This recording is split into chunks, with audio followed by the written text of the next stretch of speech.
하나, 둘, 셋.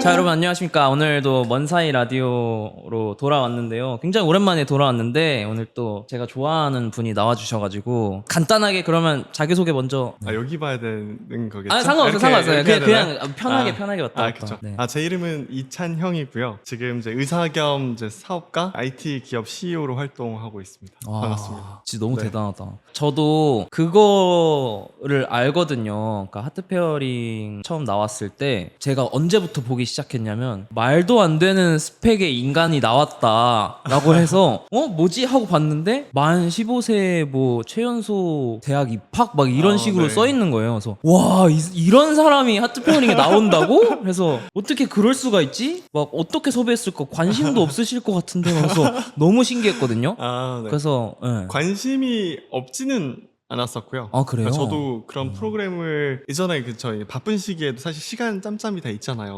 병원 생활할 때 업무에 치이고 생활에 치이고 하니까 네. 뭔가 이제 환기하고자 그런 OTT를 좀 봤던 것 같은데 이제 그럴 때 이제 보고 신기하다. 네. 이런 프로그램 되게 재밌긴 하네 하고 쓱 지나갔던 적은 있었거든요. 아, 그래요? 근데 그런 곳에 이제 제가 나가리라고는 상상도 못하긴 했었죠. 지금 궁금한 게 지금 막 떠올라서 네네. 너무 여쭤보고 싶은 게 많은데 본격적으로 뭔가 그 토크로 넘어가기 전에 저희 규독자분들한테 제가 먼저 한마디 하겠습니다. 네네. 구독자 여러분, 여러분들이 잘 봐주신 덕분에 저희 그 원사이 라디오에도 지금 첫 번째 PPL이 들어왔습니다.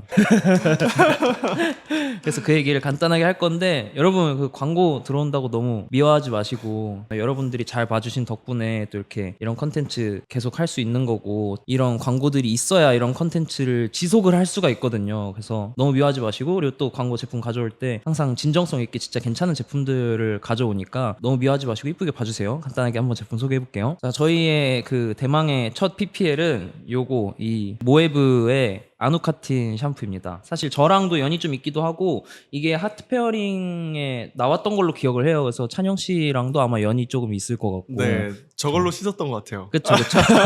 아마 다 이걸로 쓰셨던 걸로 저도 알고 있는데 하트페어링에서는 그 재현 씨의 플러팅 샴푸로 유명했다고 해요. 이게 향기 이렇게 난다고. 아누카틴 샴푸는 약간 부드러운 탈모 샴푸라서 소량으로도 풍성하고 미세한 그런 거품이 나와가지고 머릿결을 부드럽게 만들어준다고 합니다. 그리고 탈모 증상 완화에 도움을 주는데 모근력 강화에 좋은 아누카틴이 무려 2만 ppm이 들어있다고 합니다. 그리고 모에브의 시그니처인 아누카틴 사과 향이 들어가 있어서 저도 직접 써봤는데 샴푸 향이 되게 좋더라고요. 자, 이 모에브의 아누카틴 샴푸가 지금 이벤트를 하고 있는데 자사몰에서 제가 지금 들고 있는 이 아누카틴 샴푸 525ml짜리를 구매하시면 추가로 구매할 수 있는 샴푸 300ml랑 그리고 트리트먼트, 에센스, 헤어토닉까지 해서 개당 1.1만 원이라고 하더라고요. 샴푸와 함께 이 추가 구성 제품들을 함께 사용을 하면 더욱 탄탄한 탈모 관리는 물론 향 지속력도 더 좋다고 하니까 7월 31일까지만 하는 자사몰 단독 이벤트를 놓치지 마시고 더보기란을 확인해 주시기 바라겠습니다. 자, 그런 의미에서 지금 이 아누카틴 샴푸는 우리 찬영님께 선물로 드리도록 하면서 진짜요? 네, 본격적으로 토크 한번 선물까지 받다. 본격적으로 토크 한번 그러면 시작해 보도록 하겠습니다. 감사합니다. 또 잘 쓰겠습니다. 감사합니다. 네, 감사합니다. 나와주셔서 너무너무 감사합니다. 자, 그러면 본격적으로 한번 얘기해 보도록 하겠습니다. 네. 일단 가장 사실은 저도 그렇고 사람들도 그렇고 후킹하게 느껴졌던 게 아마 하트페어링 제작진 분들도 그렇게 생각을 하셨을 거고 우리나라의 역대 최연소로 대학을 갔는데 또 의과 대학을 진학을 한 사람이잖아요. 근데 어떻게 그게 가능해요? 왜냐면 저는 이제 제 인생이 이렇게 막 특별하게 살았다고 생각은 들지는 않거든요. 왜냐면 저는 그냥 제 인생을 살았을 뿐이니까. 와. 다만 이제 특별했다면은 원래 이제 남들이 그냥 평소에 가는 정규 교과 과정을 그냥 밟지 않았다의 느낌이 좀 특별하다면 특별한 것 같고요. 반대로 된 교육을 좀 시키셨던 것 같아요. 저희 부모님께서. 그래서 오히려 그러니까 예를 들어서 자녀 교육을 시키려고 하면 서울로 올라오고 그쵸. 학원을 보내고 또 좋은 선생님을 만나 뵙기 위해서 그쵸. 더 노력을 하시잖아요. 완전 그렇죠. 근데 저희는 약간 일부러 선행학습이나 이런 것들에 대해서 오히려 원래는 더 생각이 없었었고요. 아예. 네, 그러니까 오히려 질문 좀 빨리 들어간 편이 됐는데 네. 원래 취지는 그런 게 전혀 없었어요. 저희의 교육 방침에는. 그러니까 오히려 서울에서 살다가도 저희 형이랑 이제 연년생이거든요. 네. 저희 형이 이제 초등학교 입학을 할 그 나이대가 딱 되니까 네. 사실 저희는 근데 뭐 숫자 그런 것도 몰랐고 네. 그리고 이제 뭐 가나다라 마바사 이런 것도 몰랐고 그러니까, 초등학교 들어갈 때? 네. 그러니까 이제 그런 거를 가르쳐 주신 적이 없으니까 그냥 진짜요? 놀기만 했으니까 그래서 이제 잠깐만 유치원을 다녔을 거 아니에요? 네, 근데 유치원에서 그런 걸 가르치는 유치원이 아니었어요. 아, 그냥 진짜 진짜요? 노는 기억밖에 없어요. 에? 이제 다들 그런 걸로 선행이 되어 있잖아요. 맞아요. 그러니까 그럼 당연히 아이들 입장에서는 배우지 않았으면 사실 또 좀 도태된다는 느끼거나 아니면 그쵸. 놀림을 받거나 이럴 수 있잖아요. 사실 그게 아이들이면 이상한 게 아닌데 안 배우면 모를 수도 있는 건데 그럴 수 있잖아요. 그러니까 오히려 이런 쪽 선행을 막 시키는 과정 속에서 경쟁을 시키기보다는 네. 그 나이대에 맞는 거를 조금 더 충분히 좀 누리게 해주자라는 게 저희 부모님의 약간 교육 철학이셨어요. 네. 그러니까 오히려 예를 들어서 이제 아이들이 그림책을 이렇게 보면 네. 처음에는 글을 모르니까 네. 엄마한테 이렇게 가져가가지고 네. 이거 동화책 읽어달라고 하잖아요. 그쵸. 그러면 읽어주시면 읽으면서 이제 그 그림 보면서 여러 가지 상상의 나래를 펼치고 또 부모님이랑 막 이런저런 얘기 나누고 맞아, 이렇게 맞아. 되잖아요. 근데 네. 아이들 글을 아는 순간 네. 그 글만 보고 그 그림을 규정하고 넘어간단 말이에요. 아... 그러니까 사실은 아이들은 글을 모를 때는 더 다양한 생각들도 할 수 있고 또 어머니께서 또 얘기해 주시는 걸로 더 상상할 수 있고 그러니까 이게 여지가 많은데 네. 그런 것들이 사실상 앞당겨진다고 좀 생각을 하셨던 거죠. 와... 그래서 오히려 그때는 서울에 있다가 강원도 태백으로 와... 오히려 네 갔었어요. 특이하긴 했죠 그 부분은. 그래서 이제 오히려 이제 반대로 되는 교육을 조금 더 지향하셨고 그러네요. 그래서 거기서 이제 저희 형 먼저 입학하고 저도 이제 분교에 입학했는데 그때 전교생이 한 12명? 1학년부터 그쵸. 6학년까지? 태백에 있는 네, 곳이니까. 진짜 저 또래가 한 명밖에 없고 와... 이렇게 그런 환경에서 시작을 했죠. 와 진짜 신기하네요. 제가 네. 최근에 그 드니 빌레브 감독의 컨택트라는 영화가 있는데 거기도 이제 사실 그 영화의 되게 큰 흐름 중에 하나가 내가 지금 사용하고 있는 언어가 내가 생각하는 방식, 내가 느끼는 감정들을 굉장히 많이 종속시킨다. 약간 요런 그쵸. 뉘앙스의 영화였는데 어쨌든 그런 거를 부모님께서 그렇게 생각을 하시고 그렇게 갔다는 게 사실 거의 한 25년 전쯤 얘기인 거잖아요. 그쵸. 저는 이제 나이가 있다 보니까 저희 30대다 보니까 네 맞아요. 야, 근데 부모님이 그때 25년 전쯤에 그런 생각을 하셨다는 게 너무 대단하다는 생각이 드는데 맞아요. 갑자기 지금 찬형 씨에 대해서 이렇게 여쭤보다 보니까 부모님이 어떤 분이신지도 되게 궁금해지거든요. 교육자세요 두 분 다. 교육 관련된 일을 하고 계시고 네네. 그래서 사실은 저희 형제가 태어나기 전부터 두 분이서 교육 관련된 얘기를 좀 많이 하셨다고 해요. 이야. 그래서 저희 아이들이 생기면 어떻게 교육하고 싶다. 그래서 충분한 이제 얘기 속에서 이제 두 분이서 합의를 보신 거겠죠. 와. 왜냐면 저희는 이제 어릴 때 입장에서는 저희가 의사결정을 내리는 건 많지 않잖아요. 그쵸. 이제 커가면서 저희 의사결정인 거고. 맞아요. 그래서 일단은 그런 좀 더 자유로운 분위기 그리고 약간 자연에서 뛰놀고 그냥 있는 그대로를 그냥 느끼는 그거에 좀 더 초점을 좀 뒀던 게 초등학교 시절이었던 것 같고요. 그리고 이제 그 이후에 사실은 이제 초등학교를 졸업하면서 네. 홈스쿨링을 바로 했거든요. 중학교로 들어가지 않고. 네네. 사실은 중학교도 필수 그니까요. 교육이어가지고. 네, 저도 그렇게 알고 있는데. 그거를 이제 안 하기 위해서는 사실상 그 약간 각서같이 이렇게 써야 돼요. 어... 오히려. 근데 이게 잘못하면 이제 학대일 수도 있으니까 네네네네. 부모만 사인을 받으면 네. 학생도 같이 불러요. 어... 그래서 저도 그때 중학교를 처음 가봤어요. 그거 사인하러. 사인하러? 네, 사인하러 찍먹했네요. 네. 그렇게. 가서 그러니까 안 하겠다라는 네. 거를 이제 자필로도 써야 됐었던 기억이거든요. 와... 네, 그래서 이제 그렇게 하고 근데 이제 저야 뭐 편했던 거는 저 형이 먼저 어쨌든 홈스쿨링을 시작을 했고 전 당연히 한다고 생각하면서 초등학교 6학년을 다녔었고 네. 그렇군요. 그리고 이제 저도 홈스쿨링 같이 하면서 또 형이랑 같이 하니까 또 이렇게 큰 문제는 없었던 것 같아요. 그래서 시작하다가 이제 사실 저희도 그래서 홈스쿨링을 한 목적도 막 공부를 막 해서 뭐가 되어서 뭐 이렇게 한다 이렇게 이제 짜져 네. 있었던 그런 건 아니고요. 네. 사실상 이제 다양한 세상을 좀 경험해라 라는 게 첫 번째. 이제 스스로 능동적으로 나에게 맞는 옷을 찾자. 네, 스스로 찾자에 초점이 좀 있었어요. 그래서 이제 경험을 하면서 제가 뭘 원한다, 뭘 하고 싶다 하는 거에 대해서는 그걸 어떻게 할 수 있을지를 이제 부모님이 좀 도움 주시고 와. 그런 취지로 이제 시작을 했고요. 그러니까 말 그대로 좀 약간 맨땅에 헤딩이긴 하죠. 왜냐면 어떤 그니까요. 커리큘럼이 있거나 네. 또 홈스쿨링도 그때 당시에는 그렇게 많지는 않았는데 하시는 분들이 또 계시긴 했거든요. 근데 다 제각각이에요. 원래 그렇잖아요. 집에서 공부한다라는 규정이 홈스쿨링인데 그니까요. 뭐 뭘 하든지 사실 자유잖아요. 네. 그래서 이제 그런 분들 다른 가정들이 하는 홈스쿨링 이런 것도 뭐 좋아 보이는 것도 있었지만 네. 꼭 이렇게 뭔가를 이렇게 벤치마킹해서 하기보다는 그냥 우리 스스로 한번 부딪혀 보면서 경험해보면서 해보자. 약간 이런 취지에서 시작을 했었고요. 전 사실 잘 따라준 찬형 씨랑 찬형 씨 형님도 되게 대단하다는 생각이 들고, 동시에 그거를 이제 커리큘럼을 어쨌든 부모님께서 구상을 하고 큰 틀을 가지고 이렇게 가셨을 텐데, 그 부분도 동시에 되게 굉장하다라는 생각이 드네요. 그 심지어 그게 전 세계랑 지금처럼 이렇게 네트워킹이 잘 된 그쵸. 뭐 홈스쿨링 어떻게 하고 막 전 세계적으로 막 공유하고 시스템을 공유하고 막 이럴 수 있는 시절이 아니라 그죠. 아니죠. 25년 전이니까 그 두 분의 그 오롯이 판단으로만 결정을 한 일일 거 아니에요. 맞아요. 맞아요. 그래서 그런 부분들이 정말 대단하다라는 생각이 들고, 또 반대로 생각해 보면 저는 그 필수 교과 과정들을 통해서 이제 성장을 했기 때문에 남들처럼 학원도 다니고 과외도 하고 막 이랬기 때문에 저는 그런 걸 많이 느꼈거든요. 저는 태어나서 제가 해본 것 중에 공부가 가장 어렵다고 생각하는 사람이고, 지금도 혼자서 내가 공부를 뭘 할 때 자기 주도적으로 어떻게 학습하지라는 게 되게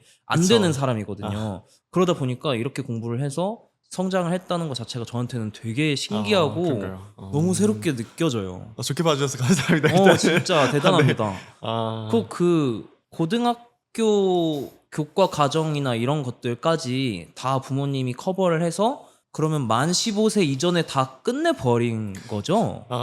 여기서 사실 저도 부모님이 정말 대단하다고 생각하는 부분은 네. 온전히 아이들을 놓아둘 수 있냐라는 거거든요. 그러니까 저도 만약에 나중에 제 아이가 생긴다면 네. 그 아이를 과연 온전히 놓아둘 수 있을까?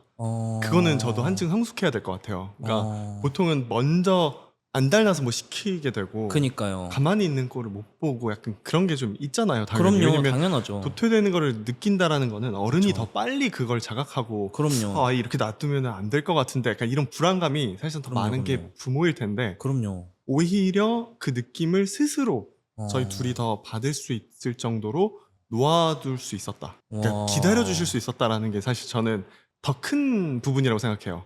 시키고 커리큘럼 짜고 이런 거는 네. 부모 입장에서 조금 더 신나서 할 수 있는 영역이라고 생각은 하고요. 왜냐면 시키는 거니까. 네. 그렇지만 오히려 그 반대되는 행동을 할 수 있다라는 게 사실 네. 조금 더 큰 부분일 것 같다는 생각이 좀 하고 있고요. 저도 그 부분은 좀 더 스스로도 생각을 해봐야 되는 부분인 것 같아요. 저도 그럴 수 있는 사람인가. 그렇게 부모님께서 놓아두셨을 때 네. 막 죽을 때까지 놀 수도 있고, 맞아요. 내 열정과 혼이 다하는 순간까지 논 다음에 이제 다 태워버릴 수도 있는 상황인데, 그쵸. 사실 저라면 그런 상황에 놓이면은 매일 나가서 운동하고 그쵸. 농구하고 집에 들어와서 컴퓨터 게임하고 이럴 것 같은데. 딱 그 삶을 저희도 처음에 살았어요. 네. 저희 형이랑 저랑도 네네. 그냥 자유함이 생겼잖아요. 그냥 네. 그러니까 하루 종일 집에 있고 하고 싶은 거 그냥 했죠. 근데 하고 싶은 거를 아는 그 몇 가지가 없잖아요. 그냥 운동하고 놀고 게임하고. 그 나이 때 술을 마실 순 없으니까. 그러니까 맞아요. 위스키 한 잔 따라 봐라 이럴 수 없으니까. 조기 교육 막 그것까지도 그럴 수 모든 게 없으니까. 빠를 수도 있었는데 그죠. 그쵸. 어쨌든 그러니까. 하여튼 네 그런 상황에서 네. 저희는 충분히 1년간 그렇게 살았어요. 그래서 초등학교를 졸업하고. 네 졸업하고 그냥 놀았어요. 그렇지만 부모님께서 당연히 제안 같은 것도 해주셨죠. 그러니까 다양한 세계를 경험하는 거니까 특히 여행을 많이 다녔고요. 그리고 이제 뭐 미술이라든지 네. 음악 네. 이런 좀 다른 영역의 것들을 조금 더 진지하게 할 수 있는 시간이 많으니까 그런 거를 좀 했었어요. 그래서 막 데생부터 시작해서 유화 그림도 그리고 뭐 운동도 이제 뭐 수영도 배우고 뭐 이것저것 하면서 또 남는 시간도 게임도 하고 진짜 이렇게 보냈거든요. 그러니까 공부를 사실상 거의 안 했었죠. 그러다 보니까 딱 1년을 정말 부모를 딱 봤을 때도 정말 나에게 시키실 생각이 없어 보이는 표정이시고 그냥 이대로 살아도 일단은 놔두실 분이신 것 같은 거예요. 그러니까 오히려 형이랑 저랑 경각심을 갖게 됐죠. 그 1년 지나는 그 시점에서 우리 진짜 이렇게 해도 되나? 이야. 우리 진짜 이렇게 있어도 되나? 이제 그 경각심이 너무 조금 더 강하게 후반에는 좀 들어와서 네. 그래서 이제 저희가 워낙에도 이제 의사가 되고 싶었어요. 저도 그렇고 형도 그렇고 이제 그 이유가 좀 몇 가지는 있는데 네네네. 저는 그 꿈을 그래도 이제 갖고는 있었으니까 네. 그러면은 우리 공부할 때도 목적이 필요하니까 네. 부모님한테 우리가 공부한다고 얘기를 하자. 근데 그럼 뭐라고 얘기하면서 공부를 우리가 하겠다고 얘기를 할까? 의사가 되려면 의대를 가야 되니까 의대를 가겠다고 공부를 하자. 말을 하자. 잠깐 여기서부터 잠깐 뭔가 잘못됐어. 여기서부터 뭔가 잘못된 것 같아요. 그 어린 나이에 그런 생각을 한다고요? 그쵸. 왜냐면 의사가 되고 싶은 꿈은 조금 더 강했었어요. 어렸을 때부터는. 그래서 저는 초등학교 때부터 네네네. 꿈이라면 이제 그냥 의사 이렇게 적어놨었거든요. 그러니까 저는 제 성향을 그래도 조금 더 일찍이 알았던 것 같아요. 저는 약간 남에게 도움을 주면서 행복감을 느끼더라고요. 의사도 도움을 주는 존재더라고요. 그쵸. 엄청 큰 네네. 존재죠, 사실. 그리고 이제 초등학교 때 이제 고학년 정도였나? 그때 이제 저희 형이 여기가 뭐가 좀 만져지는 게 있어가지고 좀 이렇게 걱정하는 그게 있었는데 네네네. 그럼 괜히 오만 가지 생각 많이 한단 말이에요. 이상한 거 아니야? 막 진짜 막 혼자 생각하다 보면 거의 뭐 끝까지 가요 생각이. 그러다 보면 엄청 불안해하죠. 네네네. 한 달, 두 달 이렇게 불안해하면 주변에서 그건 괜찮을걸? 해도 안 들어오죠. 근데 의사 선생님 딱 만났는데 의사 선생님이 만져보더니 그건 전혀 걱정할 거 아닙니다. 딱 그 한마디에 모든 위로가 다 되는 거죠. 그 모습을 옆에서 딱 보면서 나도 저런 한마디로 위로를 주고 좀 강한 영향을 좀 줄 수 있는 사람이 됐으면 좋겠다. 그리고 이제 가장 누구나 사실 그 과정을 겪잖아요. 건강이 안 좋아지는 시점은 누구나 있잖아요. 그럼요. 그러면 누구한테나 도움을 줄 수 있는 사람이 될 수 있겠다. 그런 생각이 좀 들어서 나는 의사가 돼야겠다 라는 생각을 쭉 그냥 갖고 있었었죠. 네네네. 그러다가 이제 공부를 해야겠다라는 생각이 스스로 들고 네. 그 상황에서 이제 목표를 정하려고 하다 보니까 왜냐면 목표는 또 정해주지 않으시잖아요. 저희가 하는 대로 하게끔 놔두셨으니까 네네.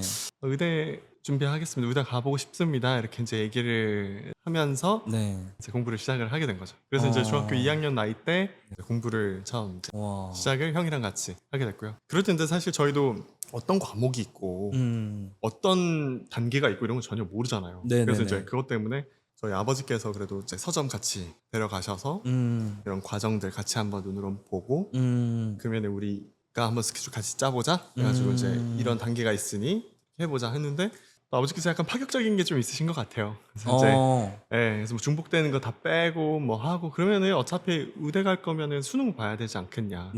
왜냐면 저희는 수시라는 게 불가능하니까. 그쵸, 불가능하니까. 무조건 정시잖아요. 네. 그러니까 수능을 봐야 되니까 그러면은 수능을 위해서 공부해라. 중간 단계에도 검정고시라는 게 제도가 있어서 그걸 맞아요. 패스해야만 수능을 보는데 어차피 그 검정고시를 위해서 공부하고 또 그걸 공부하고 또 그걸 공부하면 과정이 길어지는데 결국에는 이걸 목표로 해서 배우는 거고 여기 안에는 다 포함이 되어 있으니까 이걸 위해서 공부하지 말고 그냥 수능을 위해서 처음부터 시작해봐라. 그래가지고 이제 그 교과목으로 이제 최대한 이제 모아서 저희가 이제 타임라인 짜고 시작을 해봤죠. 그래서 이제 사실 좀 열심히 했던 것 같아요. 그때는 진짜 사실 저희도 목표가 저희가 스스로 생겼고 근데 열심히 하니까 근데 뭔가 이 과정이 길어지면 저희는 저희 둘만 이 집에서 공부하는 시간이 좀 너무 약간 좀 지루해질 수 있잖아요. 그럼요. 근데 이것도 몇 년이 아니라 이제 계속 수험생처럼 있는 이 기간이 계속 길어질수록 저희도 많이 지칠 것 같아가지고 그럼 정말 한번 열심히 해서 좀 한번 빠르게 해보는 것도 나쁘지 않겠다라는 생각을 저희 형이 좀 스스로 좀 들게 돼서 그러면 한번 최대한 한번 해보는 데까지 한번 해볼게요. 약간 이런 식이었어요. 그래서 이제 중학교 2학년 나이 때 4월에 이제 중학교 패스하는 검정고시 보고 8월에 이제 고등학교 패스하는 검정고시 보고 4개월 만에 11월에 수능을 봤어요. 그러긴 했는데 그렇게 해서 봤는데 저희 이제 목표가 이제 의사가 되는 거였다 보니까 근데 그때 성적이 그렇게 되진 않았었어요. 그래서 이제 한 번 더 하자 해가지고 이제 다음 해에 한 번 더 하고 그러면 진짜 됐죠. 순식간에 끝내버렸네요. 되게 짧은 기간에. 그랬죠. 근데 진짜 열심히 했어요. 물론 누구나 안 열심히 하는 사람은 없을 텐데 별의별 문제 진짜 다 풀면서 그러니까 나중에는 진짜 시중에 나와 있는 수험 문제집을 풀 게 없는 거예요. 그 정도로 이제 그 함축적으로 사실상 할 만큼은 또 다 하면서 그러면은 했죠. 그 어떤 인터넷 강의라던가 그런 것들을 보면서 하신 건가요? 아니면은 그냥 혼자서 공부를 하신 건가요? 사실 당시에 네. 솔직하게 저희 집의 경제적 사정이 그렇게 막 풍요롭진 않았었어요. 그래서 사실 저와 저희 형은 어디 학원을 갈 생각을 저희 스스로가 하진 않았었어요. 정말요? 비싸잖아요. 요새 다. 네네네. 학원 비싸죠. 교육비가 사실상 상당히 들어가는데 네네네. 그래서 이제 그렇게는 저희 둘이 생각하진 못했고 네. 그냥 일단은 참고서 사서 네. 공부하는 거였고 근데 참고서도 한 권씩만 샀어요. 그러니까 저희 형이랑 저랑 같이 동일한 걸 공부한다 해서 네. 같은 거를 2권 사고 그러진 않았어요. 아, 항상 한 권만 사서 문제집이잖아요. 문제를 네네네. 막 풀어야 되잖아요. 네. 지저분해지면 안 되잖아요. 네네네. 그러니까 저희는 옆에다 항상 이면지를 두고 이면지에다가 쓰고 와. 그다음에 이제 답은 그래도 적어놔야 되니까 이제 네. 여기다 체크하면 남이 두 번째 풀 때 보이잖아요. 네네네. 또 집어도 흔적이 남잖아요. 네네. 그러니까 저는 항상 그 맨 구석탱이에 숫자만 적어놨고 저희 형은 맨 아래에다 숫자만 적어놨었어요. 그 답변만. 그러면 이제 그거 하고 제 차례가 돼서 풀 때 형 것만 다 지우고 네. 그것만 지우고 이제 푸는 거예요. 그러니까 그런 식으로 네 책도 그냥 이제 한 권씩만 하고 또 굉장히- 인강 말씀 주셨는데 네, 예, 인강도 이제 필요한 부분 국어에서 하나 네. 수학에서 하나 뭐 그리고 이제 그때는 강남구청 쪽이었나 하여튼 네네네. 그 싸게 뭐 얼마만 내면 쭉 전체를 뭐 들을 수 있고 막 이런 게 있었어요. 그래서 그런 거 좀 활용하고 정말 그렇게 여러 가지로 했었었죠. 너무 파격적이네요. 참고서를 한 권만 산 것도 그렇고 뭐 네네. 학원이나 이런 걸 안 다닌 것도 그렇고 그냥 어렸을 때부터 그 우리나라에서 일반적으로 경험할 수 있는 그런 커리큘럼의 과정들을 단 하나도 거치지 않았네요. 문제집도 거기다 푸는 게 아니라 한 권을 사서 둘이서 나눠서 이면제다 네, 풀고. 네네, 그래야 되니까. 이야, 네. 진짜 대단하네요. 그 어린 나이에 어쨌든 공부를 우선시한다기보다는 음악이나 미술이나 다양한 분야에 관심을 갖게 하셨다고 들었어요. 그 시절은 아니었지만 요즘 시절에 사실 가장 사람들한테 중요하게 생각하게 만드는 그런 덕목들 중에 하나가 저는 그런 것들이라고 생각하거든요. 점점 맞아요. 어차피 지적인 영역은 인간이 달성할 수 있는 것보다 다른 것들이 이제 채워주고 있는 상황이니까 그렇죠. 여러 가지로 되게 다양한 분야에 두루두루 뭔가 어떻게 보면 융합형 인재를 선호하는 시대로 점점 바뀌게 되었잖아요. 근데 그쵸. 어린 나이부터 어떻게 보면 부모님이 그런 교육을 하셨던 것 같고 그렇죠. 그런 게 어떻게 보면은 공부하거나 할 때도 좀 도움이 된 부분이 있나요? 그렇죠. 일단은 네. 환기가 필요하잖아요. 한 네네네. 사람은 한 영역만 계속하는 동물이 아니라고 생각하거든요. 네. 다양하게 밸런스가 있어야 사람이라는 객체가 좀 완성되는 것 같은데 네. 거기에 이제 공부적인 진짜 네네네. 학습으로 통해서 이제 쌓아 올리는 게 있고 그치만 이제 좀 창조의 영역이라든지 뭐 여러 가지들이 많잖아요. 근데 그런 것들은 음악이나 뭐 미술이나 다른 영역들이 좀 더 적당한 부분들이 있잖아요. 한 사람 성장시키기 위해서. 맞아요. 그래서 저는 사실 두루두루 되게 필요하다고 생각하고 또 저희도 이제 수능이나 이런 거 준비하면서도 항상 이제 막 공부하다가 머리 좀 식히고 싶으면 네. 그냥 땅바닥 앉아서 갑자기 기타 치고 약간 이런 식으로 좀 막 전환하면서 했던 것 같아요. 지금 약간 제 머릿속에 그려지는 그림이 네. 한국 사람을 보는 것 같지 않아요? 그 어렸을 때 성장 배경이 외국 분들을 보는 것 같은 그런 느낌이 많이 들어요. 그리고 궁금한 게 어쨌든 찬혁 씨가 검정고시를 치르고 이른 나이에 대학교에 이제 넘어가게 된 거잖아요. 그쵸. 찬혁 씨는 네. 이제 나이가 사실 형 누나들보다 한참 어릴 거 아니에요. 사실 그쵸, 그랬죠. 의과대학이면 그 현역으로 이렇게 입학을 네. 한 친구들보다 재수, 삼수 네, 뭐 그 재수, 이상도 삼수 있죠. 그 예, 이상으로 해가지고 맞아요. 들어온 형 누나들도 꽤 있었을 텐데 그러면 이제 한 거의 10살 터울이 이렇게 날 거란 말이죠. 그런 분들이랑 지내는 데 있어서 조금 어색하거나 이런 부분은 없었어요. 그러니까 없었던 것 같아요. 제 기억에는 진짜 없었고 네. 또 오히려 그 집단이 네네. 섞여 있으니까 네네. 그들끼리도 그게 이상하지 않거든요. 그러니까 현역들은 저랑 나이가 차이가 나지만 또 그 네네. 현역들은 그 위랑도 또 차이가 많이 나요. 네네네. 그러니까 서로 그냥 나이 차이가 나는 집단인 거예요. 어... 그래서 뭐 저만 모나고 이상하지만 않으면 사실상 네네네. 그런 게 문제가 되진 않더라고요. 근데 유일하게 이제 문제가 된 거는 그러니까 동기끼리는 괜찮은데 이제 네네. 후배가 들어왔는데 아. 나보다 나이가 많으니까 되게 그럼 서로가 어색하네요. 조금 어색해지는 건 있어요. 그러니까 왜냐면 그러네요. 선후배 관계가 조금 세요. 네네네. 의대가. 네. 왜냐면 그걸로 병원까지도 가고 쭉 그냥 그렇게 가니까. 아 그래요. 네, 그러니까 여기서 밉보이면은 사실상은 좋지 않죠. 이 사회가 좁은 사회니까. 네네네. 어디 다른 곳으로 가는 루트가 별로 없잖아요. 그러니까 네네네. 이제 그런 부분에서 이제 그분들은 당연히 들어왔을 때 당연히 선배니까 깍듯하게 해야 될 텐데 네네. 자기보다 또 나이가 또 많이 어리면 네네네. 아무래도 좀 그런 게 있죠. 되게 재밌네요. 네. 저와 너무 다른 삶을 살고 계셨어가지고 너무 얘기 하나하나 듣는 게 너무 다 재밌습니다. 네. 의과대학에서 있었던 뭐 재미있는 썰이나 뭐 이런 거는 없을까요? 의과대학 때요. 네. 의과대학 때 제가 그렇게 재밌게 살았던 것 같지는 않아요. 학기 중에는. 근데 저는 그 방학 때마다는 항상 최대한 경험을 많이 하기 위해서 뭔가 네네. 대외 활동들을 많이 했었어요. 진짜요? 네, 항상 그래서 외국에 있든지 항상 네네네. 아니면은 국내에 있어도 뭔가 대외 활동, 뭐 네. 공신 캠프 뭐 하면서 뭐 멘토로 가고 어. 뭐 등등의 여러 활동들을 하는 걸 되게 좀 좋아했던 것 같아요. 그래서 제가 원래는 MBTI가 I였다가 네네. 어렸을 땐 네. 점점 가면서 E 성향으로 바뀐 게 제 대학교 시절인 것 같거든요. 그러면서 이제 그때 이 학교 내에서만이 아니라 이제 대외 활동들을 좀 많이 하고 해외도 좀 많이 다니고 하면서 이제 저는 좀 많은 걸 경험하면서 이제 지금의 저가 좀 만들어진 거죠.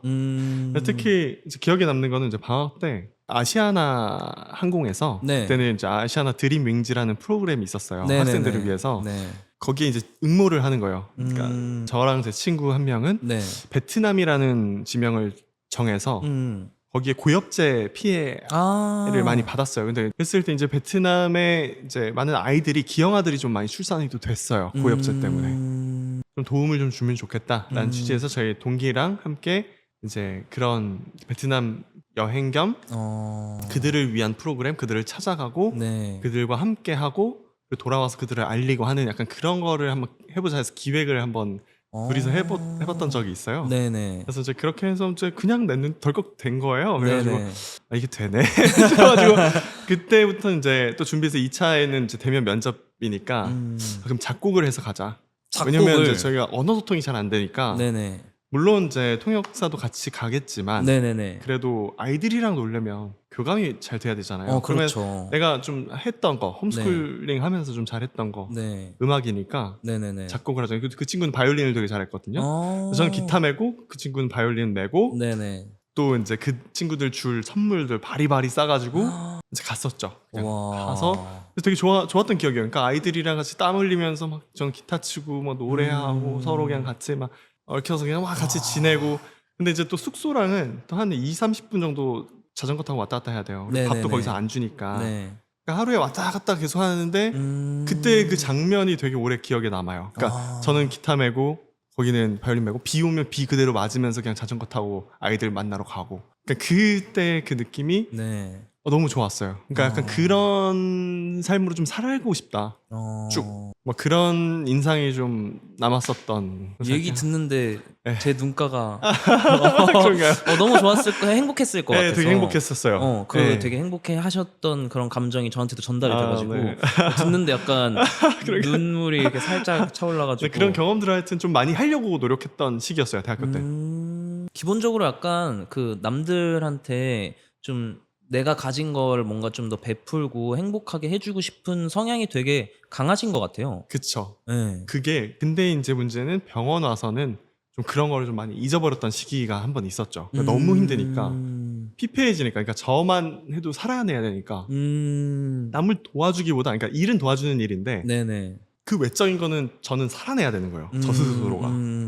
그러니까 이제 그때는 거의 이제 좀 이기성을 배웠죠. 그것도 사람이잖아요. 그럼요. 왜냐면 이타적인 것만 있어서는 그럼요. 저 존재할 수 스스로가 없어요. 없잖아요. 맞아요. 그래서 그때는 이제 저를 챙기는 법을 좀 배웠던 시기가 병원 생활인 것 같고요. 병원 생활이 굉장히 빡셌군요. 엄청요. 그것도 궁금한 게 어쨌든 그 제가 듣기로는 찬영 씨가 남을 돕는 이제 일을 하기 위해서 스타트업을 시작을 하셨다고 들었어요. 그쵸. 가지기 위해서 뭐 그거의 연장선은 맞는 것 같아요. 연장선은 네네. 맞고. 그래서 이제 저도 이제 이타성과 이기성을 적당히 섞는 법을 또 제 인생에서 좀 배웠잖아요. 그쵸. 중요하죠. 그래서 이제 이런 밸런스를 갖고 네. 내가 그럼 어떠한 의사가 되어야 될까? 나에게 어울리는 의사란 무엇인가를 레지던트 3-4년차 때 이제 고민을 하기 시작을 했죠. 그러면서 이제 그걸 한번 결정해보고 싶어서 네. 이제 있는 찰나에 네네네. 그 캄보디아에 의료봉사를 가게 됐었어요. 레지던트 4년차 때. 네네네. 그때 이제 휴가가 딱 정해진다고 했잖아요. 1년치에 네네. 딱 그 휴가가 딱 정해지는데 그때 원래 이제 좀 친구랑 놀려고 네네네. 쉬려고 여행 계획을 원래 잡아놨었는데 네. 제가 원래 이제 학교 때 이제 했던 동아리에서 이제 온 거예요. 그래서 우리 이제 의료봉사 가는데 의사 선생님이 안 계신다. 학생들은 3-40명이 모였는데 의사 선생님이 지금 없다. 네. 그래가지고 여행 가야 되는데. 근데 이제 딱 그 시기가 딱 제 휴가인 거예요. 고민하다가 이거는 가야겠다. 가서 나도 내가 어떤 의사가 되어야 될지를 좀 찾아봐야겠다. 어떻게 보면 운명적으로까지 느껴질 수 그렇죠. 있겠는데요. 너무 딱 시기가? 맞으니까요. 네. 그래서 그러면 한번 가자. 친구한테 미안하다. 네. 나 진짜 중요한 일이 생겼어. 내 수수료 다 물어줄게. 너 수수료 다 물어주고 네. 진짜 미안해. 친구 날벼락을 맞았네요. 좀 전에 당장 코앞은 아니었어요. 네, 좀 네. 꽤 전에 이제 얘기를 해서 네. 얘기하고 저는 이제 캄보디아에 이제 봉사를 가게 됐고요. 그때까지만 해서도 이제 되게 처음 출발할 때 되게 즐거웠어요. 포부가 되게 있었어요. 여기 가면 내가 어떤 게 어울리는 사람인지 다시 좀 느끼겠다 하는데 가자마자 진짜 진료의 그 로딩이 어마어마한 거예요. 하루마다 이제 마을을 돌아다니는데 한 마을 가면 그 마을 전체 인원이 다 오는 거예요. 진짜요? 진짜 그러면서 또 뭔가 생각을 하고 싶었는데 네네. 전 저를 찾고 싶었는데 네. 또 한 번의 그 어마어마한 그 진료 로딩이 또 막 쏟아지는 거죠. 그러네요. 그냥. 네. 근데 너무 신기했던 게 마을을 가면 마을 의장부터 나와요. 진료를 봐요. 어디 학교를 가면요. 그 학교의 교장 선생님부터 진료를 받으러 나와요. 그만큼 의사를 보기가 너무 어려운 곳인 거예요. 그것이 되게 신기하긴 했었어요. 다 오시네? 그러니까 얼마나 의사 보기가 쉽지 않았으면. 그리고 의사를 한 번도 한평생 못 보신 분들도 굉장히 많으신 거예요. 저개발 국가들은 소아 때 이제 사망이 많잖아요. 네네네. 질병도 많고 네. 그런 이제 감염병도 통제가 안 되고 이제 그런 것도 있는데 진짜 뭐 뼈가 부러져 있는데 부러졌는데 이제 다르게 붙어 있는 거죠. 치료를 그대로 못해서 그대로 그냥 이상하게 잘했고 붙었군요. 그러면서 아이들은 환하게 축구하고 있고 그러니까 그런 모습을 보면 너무 마음이 아픈 거예요. 막 그냥 이걸 어떻게 내가 도와주는 사람이 돼야 될까? 내가 어떤 사람이 돼야 될까? 그때부터 이제 좀 생각을 좀 다시 하기 시작을 했는데 네네. 또 많은 어쨌든 에피소드들이 있었어요. 그때도 첫 번째는 그때 그 좀 다른 지역에 그래도 네네. 거의 캄보디아에서는 가장 우수한 의과대학에 네. 에서 다니는 의대생이었어요. 근데 그 친구가 저희 단체에 이제 봉사 온다는 걸 듣고 네. 심지어 학기 중이었는데도 허락받고 온 거예요. 그쪽 학교에서도 오히려 자기네가 이렇게 가르쳐 주는 것보다 그렇게 경험하는 게 오히려 더 좋을 수도 있으니까 갔다 와라고 또 승인을 해준 거예요. 그래서 왔고 그 친구가 제 전용 통역으로 맡아줬어요. 네네네. 진료를 볼 때. 근데 그 친구도 얘기를 많이 하니까 좀 어려운 시기에서 컸더라고요. 킬링필드 사건 때 아버지를 여의고 어머니는 자기가 이제 태어날 때 돌아가시고 그러다 보니까 할머니 손에서 자랐는데 그래도 열심히 살고 싶어서 이 나라를 위해서 자기도 한번 열심히 한번 해보고 싶어서 이제 의사가 되려고 의대에 들어갔는데 또 이제 같이 이제 데리고 온 분이 또 말씀 주시는 게 근데 이제 학비가 문제라는 거죠. 한국 입장에서는 그렇게 비싼 비용은 아닌데 네. 그 아이가 감당하기에는 그 기반에서 감당이 좀 어려운 거죠. 또 그 얘기 들으니까 또 마음이 또 움직여가지고 그래서 이제 그 친구의 또 학비를 또 대줬어요. 정말요? 네. 그래서 이제 졸업할 때까지 지원을 했고 지금은 이제 캄보디아에서도 의사가 돼서 어엿하게 활동을 하고 있죠. 그래서 그런 뭔가 현지에 있는 사람과 함께 네네. 동역하는 느낌으로도 참 성장하면 좋겠다. 그러니까 일일이 저희 가서 도와주는 거는 구호적 활동이거든요. 근데 구호는 재난 상황에서 구호를 해줘야 되는 거고 네네. 사실상 정말 도와줘야 되는 거는 자립할 수 있게끔 도와주는 일인 건 거죠. 네. 그 현지 의사 선생님들한테 좀 들었어요. 네네. 그 부분을. 그러니까 생각보다 이제 잘 사는 국가에서 들어와서 해주시는 건 너무 감사한데 오히려 그래서 우리가 살아낼 힘을 키우지 못하는 부분도 또 생각은 해야 된다라는 부분. 네네. 그러니까 그 부분이 좀 달리 저에게 들어왔죠. 진정 도와주는 건 좀 다른 루트일 수도 있겠구나라는 그럴 수 생각을 있겠네요. 좀 하게 됐고 네. 추가적으로 그렇게 이제 양육하고 교육하고 하는 부분들 네네. 매우 중요하죠. 사실 한국이 그걸 되게 많이 받았잖아요. 정말 그 전쟁 상황에서부터 그러네요. 네. 지금 세브란스 병원도 그렇고 그러니까 그러네요. 외국에서 들어오셔서 교육을 담당해 주셨고 의료적인 거를 자립할 수 있게끔 키워주고 그러니까 그런 것들이 또 대한민국이 됐잖아요. 네네네. 뭔가 그럼 나도 아직 그런 국가에 그럴 수 있는 존재가 되어주면 참 좋겠다. 근데 그러려면 난 내 개인으로 있으면 안 되겠다. 네네. 나도 그룹이 되어야 되고 그랬을 때 파워가 있어야 우리가 한국의 베이스를 만들고 지속적으로 뭔가 도움을 줄 수 있고 교육을 지원할 수 있고 인프라를 지원을 할 수 있어야 되겠다. 그러면서 나 혼자가 아니라 이런 사람들이 모여야겠다. 그 부분이 좀 많이 들어왔죠. 좀 더 지속 가능하고 좀 더 크게 도움을 줄 수 있게끔. 그러면서 이제 플러스 당장 보니까 이제 그들도 기기들은 너무 범용적으로 잘 쓰는데 네. 핸드폰을 갖고 있는데 의사는 한 번도 본 적이 없대. 스마트폰인데 뭐지? 하는 그런 부분에서 그럼 네네. 우리는 일단은 소프트웨어적인 거 시스템, 의료 시스템의 그런 기술력으로 먼저 그들을 도와주면서 성장하고 네네. 인프라를 다지고 그래서 그런 국가를 좀 도와주는 데까지 좀 성장했으면 좋겠다 라는 생각으로 좀 빌드업이 좀 됐죠. 네네네. 네.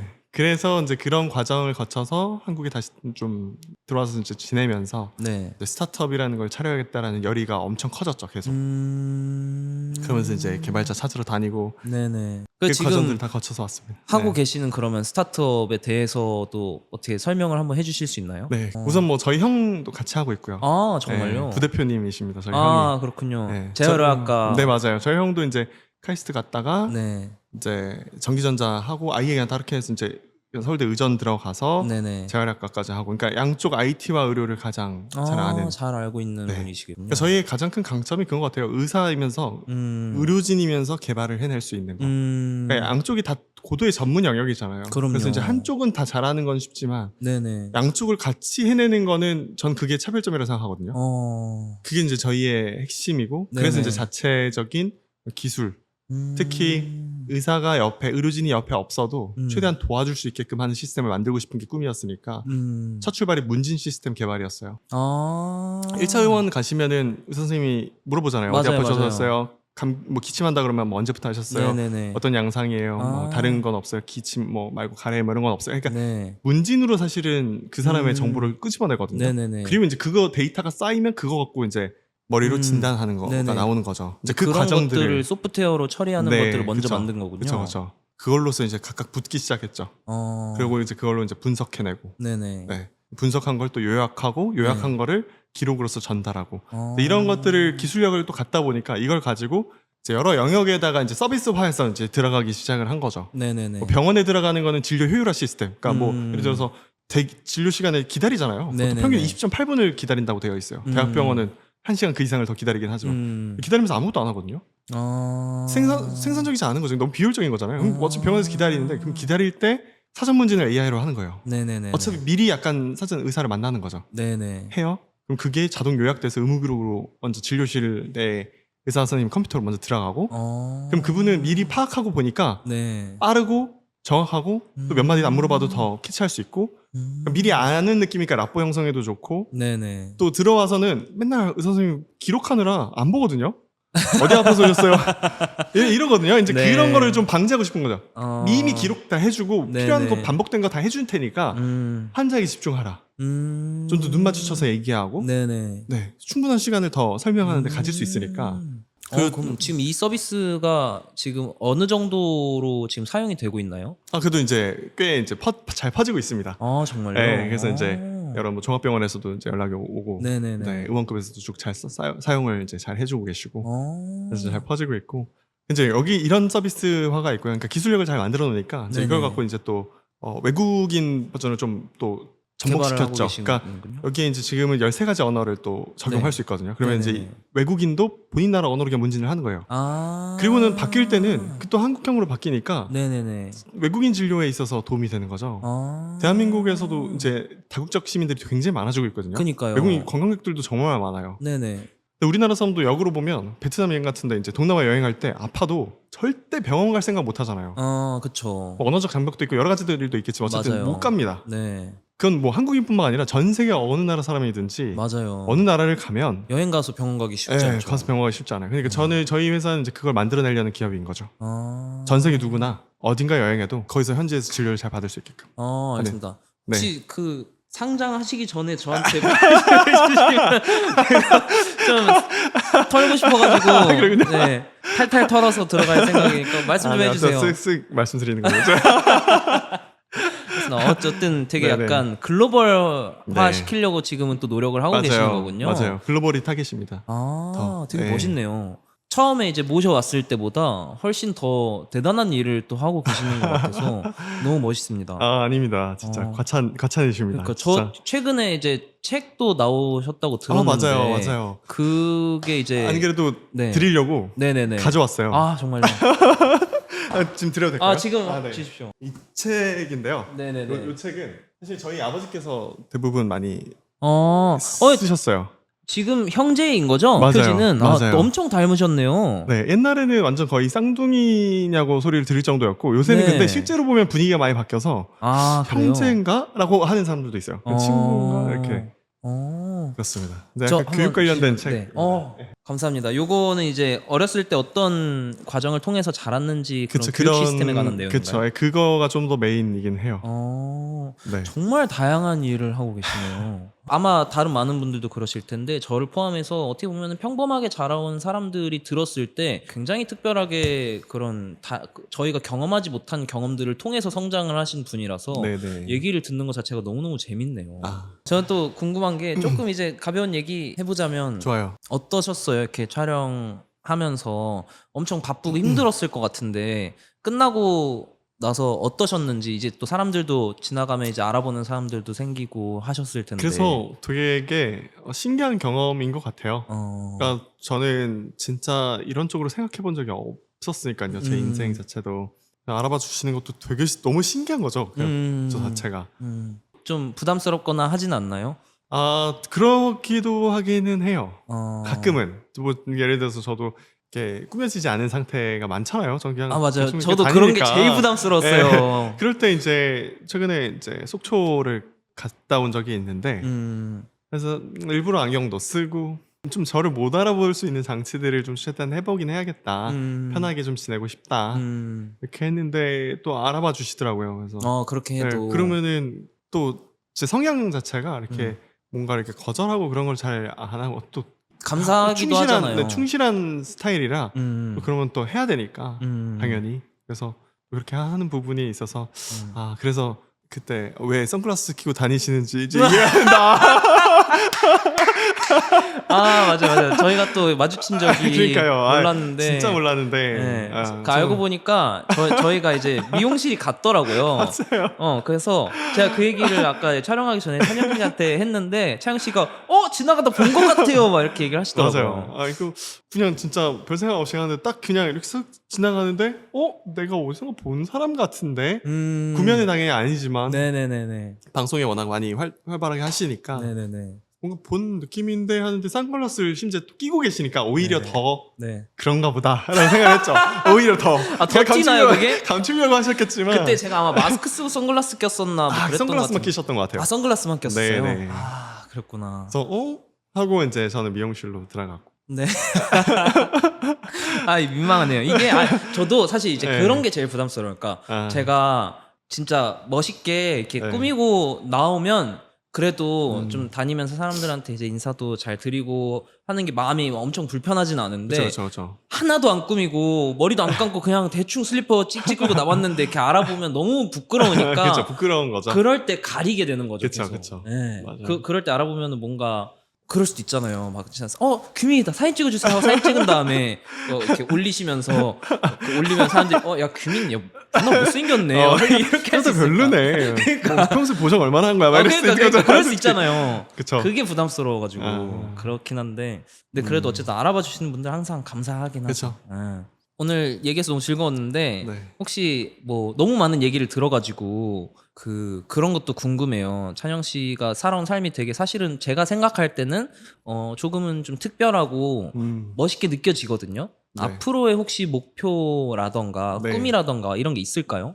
있죠. 일단은 당연히 이제 저희가 몸 담고 있는 그 회사, 그러니까 저희의 목적한 바대로 다 수순을 밟아서 갔으면 좋겠다라는 게 사실상 되게 크고요.